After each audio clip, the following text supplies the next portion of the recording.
I had the opportunity to play with Iggy Pop a few times over the years. And he's a guy I've always measured myself up against. Because to me, he is some ultimate rock and roll shit. And so I always said to myself, if I ever played with him, I'm gonna blow his ass off stage. Because I love the guy, but I'm gonna kick his ass. Because, you know, you gotta go out there and like top the big guy, right? And so in like 1992, we're in New Orleans and we're opening for the Beastie Boys.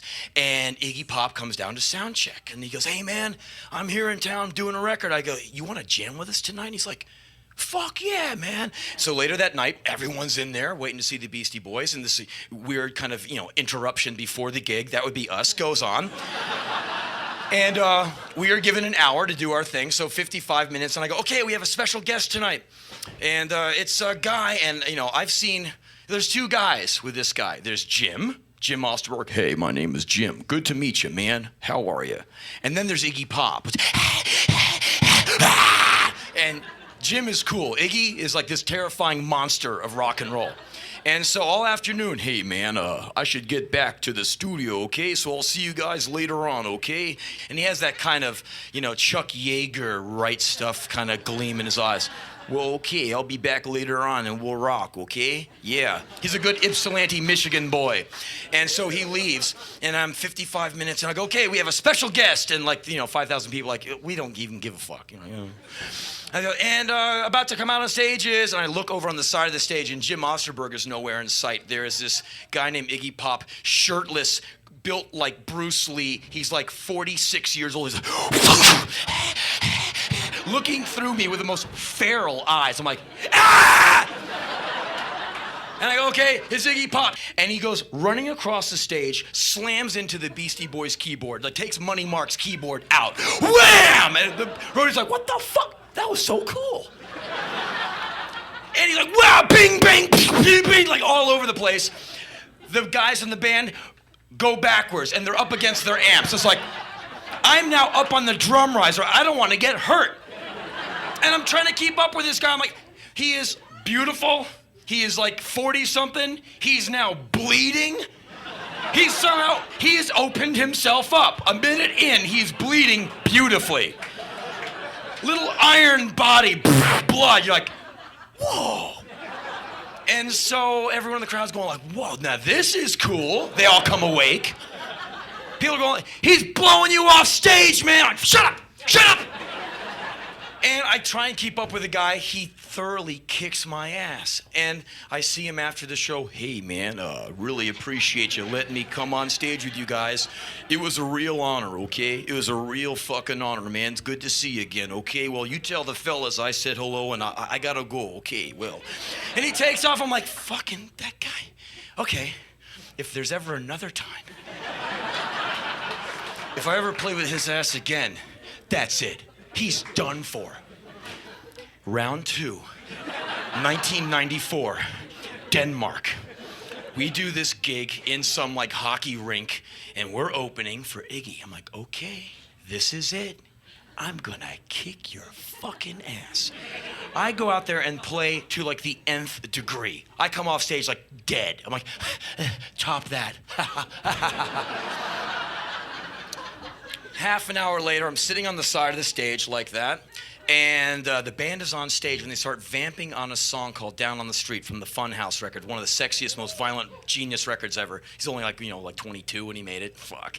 And so the band's like, doon, doon, doon, doon, doon, doon, doon, and there's all these Scandinavian women just like, take me now! You know, they're just, you can't resist that song. And so the band, like for a minute, doon, doon, doon, doon, doon, doon, doon, it makes you want to fight and fuck all at the same time.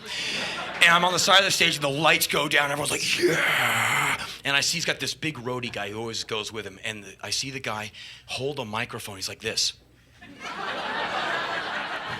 Iggy Pop comes running down this ramp, grabs the mic like it's a relay baton, and goes out there, ah! And starts singing. And for the next hour and like 30 minutes, he just animalizes, and he's now like 48. You're like, how does he do this? No one remembers us playing. What are you doing in Denmark? I played tonight. You did? Yes, I was the opening band. I saw you staring at me. You played? I just remember Iggy Pop. You're like, he just like, dink. It's just, and then the same thing. Hey man, really an honor to have played with you, man. Man, I'm gonna remember this for a long time. You guys were great. Well, so long. And he takes off. You're like, fuck. I said, okay, round 3 is gonna be a bitch. 'Cause I'm coming. 1996. We're in band practice in New York working away. The phone rings in the lobby of the practice place. And I go running out there. And he goes, Henry, phone for you. It's my manager. He goes, all right, there's a festival in Finland. I'm like, whoa, I'll do it. I've never been there. I want to go, man. Don't you want to go to Finland? So I said, ooh, I'll go. He goes, well, let me tell you about the festival. I'm like, all right, go ahead. He goes, all right, The Cure is headlining. I'm like, oh, shit. Because I have a weird thing with that Cure guy. I just wonder what the fuck's the problem. You know, get your hair together, what's... The whole, like...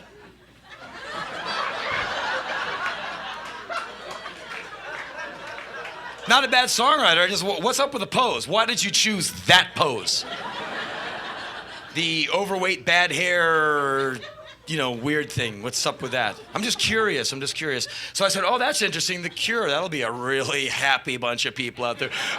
Kill me. So I said, okay, so who's going on before The Cure? And he goes, Iggy Pop. I was like, oh, really? Oh, yeah? And who would be going on before Iggy Pop? He asked expectingly. You guys. War on the Fjords. You're going down, Iguana Man! So I said, we'll take the gig. Go back into the practice room, and I'm totally in war mode. Prepare the set. In 6 weeks, we go to Finland to annihilate. And the guys in the band are like, they're real musicians. They think I'm a jack-off. And they said, Henry, we're trying to write an album, you know? And if we have to get the set together, it means we have to, like, stop what we're doing, even though we have to make a record in, like, 2 months. So how about we not do the festival and work on this record that we really got to do a lot of work on? I'm like... Because they have no idea that I have this whole thing that I've got to annihilate Iggy Pop. You fucking pussies. I go to the gym, you do not come with me. We will do this show, you will get the set together, we will destroy Finland! They're like, oh, I'm so scared. Yes, of course we'll get the set together. Ooh, you might come over and search and destroy us. They're so tired of my ass. And so they said, okay, we'll do the set. And so we get the set together. I go into the most brutal training regime of my life. I'm going into the gym. I'm eating every day on a schedule. I now have a food itinerary.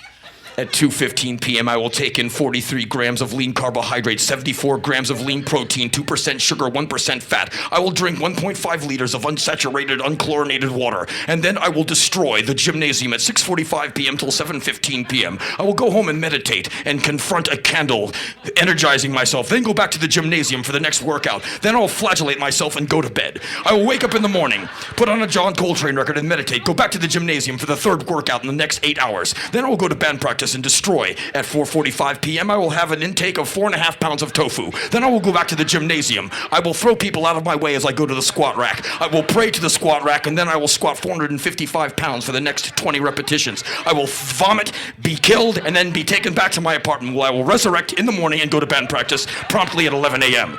Read between the lines. I'm really into this, okay? And the weeks go by, I'm on the exercise cycle. Hi,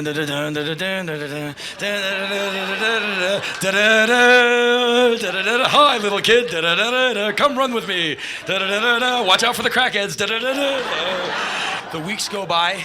The set is now a well-honed instrument. I am a rock-hard, honed instrument. My heart rate is like that of a frozen lizard. Like, boom, boom. I could run from here to Indiana and not feel it, because I'm going to play my ass off. And so the day comes. We land Heathrow, we hang out, we go to Helsinki, then we have a 4.5-hour drive up to, this place up in the north where this festival is.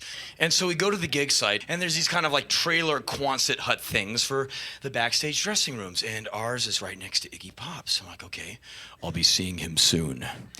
And so we're there hanging out like 2 hours before the gig. Everyone in the band's hanging out, walking around. I am now preparing for the show. And I'm like, baiting my head against the wall. I am the wall. I am rock and roll. I'm an asshole. Anyway. And so Iggy and his crew show up, and they come in. Hey guys, how you doing? Really nice people. And Jim walks up to everybody. Hey, Sim, good to see you. Melvin, Chris, Kenny. Hey, Henry, how are you, man? I'm like, good to see you, Jim. Keep your distance, okay? Can't be too cool to the guy you're about to annihilate. Good to see you, Jim. Yeah. Have a good show today. Right. You have no idea what you've let yourself in for.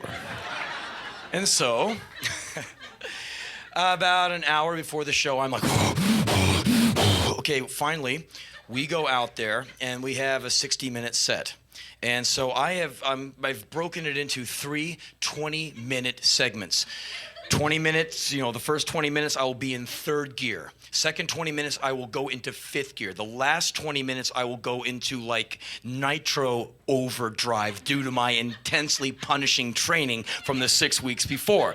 And so halfway through, I aim for 5th gear. I got to like 4th gear. I am dying in front of like 15,000 people. Yet I am playing pretty fucking hard. And like, okay, now we're hitting this song, 8 songs into the 12-song set. And now I am playing so hard, I'm standing next to myself. Everything in me hurts because I am 30-something, no longer 20-something. Knees hurt, ass hurts, head hurts. I'm like, I keep playing. And I'm giving it the large one, as they say, sweat flying. And I look over on the side of the stage, Iggy's watching. He's like, whoa. I'm like, and everyone on the field is like, so what? They could give a fuck. And so I get to like the last 10 seconds of the show, and I'm like just, playing like within an inch of my life. I am so dead tired, can't get enough air in me, and about to vomit. I can't even like say good afternoon. I feel like, because I'm trying to make it come off like I'm not tired at all. And like when you're, it's very hard to go, hey, how are you? It's impossible. And so I'm like, thanks for coming, Iggy Pop on next. And my body's going, please let us have some new air, please breathe. And I know if I breathe, I'm just gonna keep breathing. Like I'll be, so I walk by Iggy like, he looks at me and goes, no, I went like, walked around the corner like,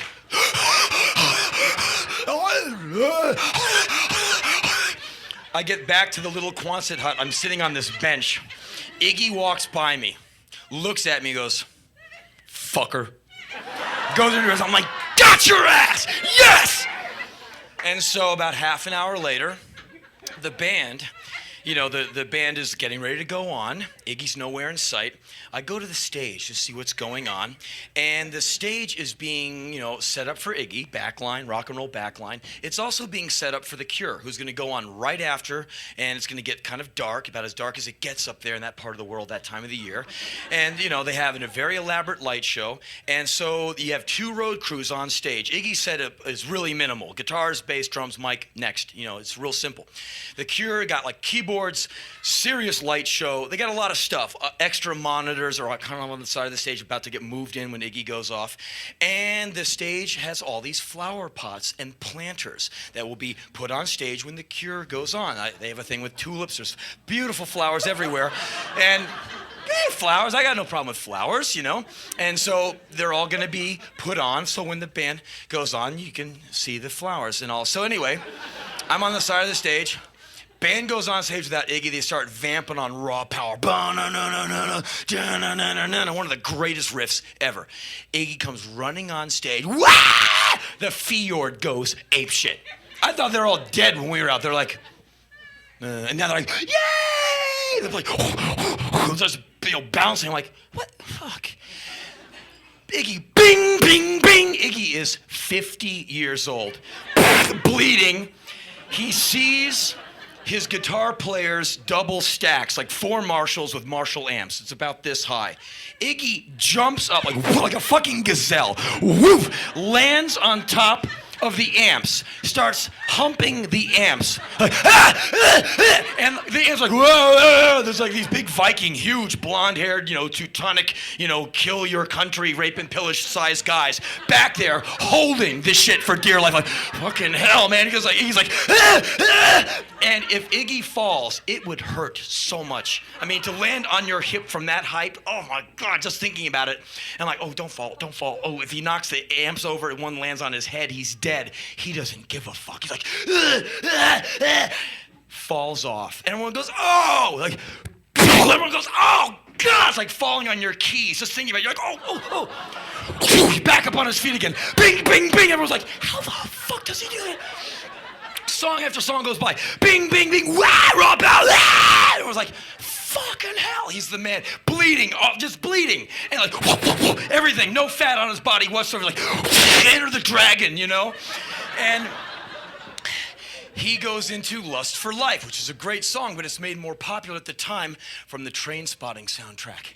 And so the fjord is going nuts. Dun, dun, dun, dun, dun, dun, dun, dun, dun, dun, dun. Everyone's going apeshit. Iggy throws the mic down and starts kind of running around the stage like he's a fucking maniac. People are going nuts. There's these footlights at the front of the stage for The Cure. He's like, BAM! Lost. BAM! I'm like, oh shit. You see The Cure's road crew look at Iggy's road crew, like, hey. And they're like, grabs the mic. Hey man, come on and sing with us. The entire fjord lunges forward. Kids go over the barrier like lemmings. Huge, blonde-haired Viking men valiantly push them back. Go, no, don't come over, no, don't come over. Please stop. They're being real, they're not hurting the kids, they're being really cool. Iggy goes, hey man, it's my fucking show, man. Get out of the way. And they're like, whatever, fine. Kids like, yay! So the stage is overrun by kids. And everyone's like, Iggy gives the mic to some guy. I've been lost for life. Guys like running all over the stage. Which is basically what the song is all about. Iggy, now unencumbered with vocal duties, can go do whatever the hell he wants. First order, a flower pot. Bam! Another flower pot. Bam! Ooh, a planter full of flowers. Bam! Now, what do you think all the kids do?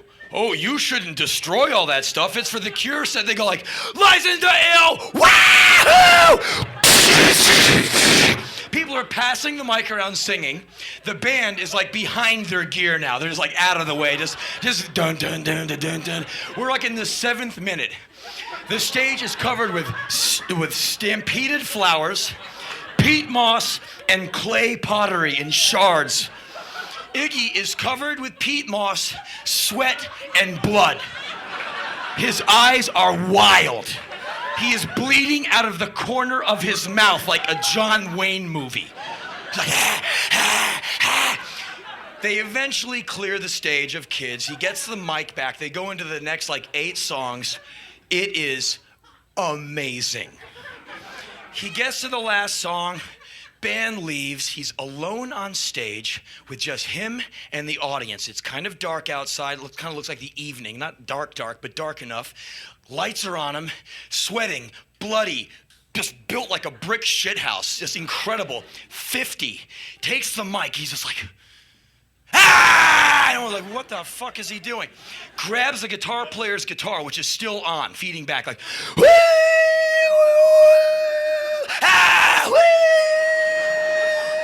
I am you. most brilliant things I have ever seen in my life. 15,000 people are like, whoa, whoa. You know, and then he takes the guitar, woo, takes the mic, bam, thing just breaks, the PA blows out, and he goes, plays those, huge roar, walks by me, sweating, bleeding, like out of the corner of his mouth, walks by me, goes, fuck.